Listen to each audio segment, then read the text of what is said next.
Banglo yang paling berbaloi lah Abang Ren rasa untuk single story gated guarded dekat Melaka ni. 475,000 nego. Dinding tembok batu, privacy pada owner. Mesti best tempat ni buat tempat lepak kan. Dekat sliding door ni. Nama pun banglo, kanan kiri depan belakang mesti ada tanah. Tanah freehold kekal Bumi Lot.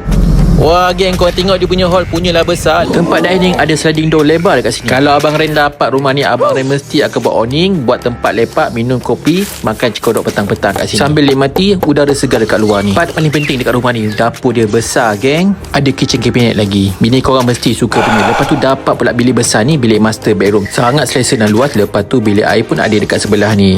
Sebelah bilik ni ada bilik besar juga, bilik nombor 2 iaitu sini.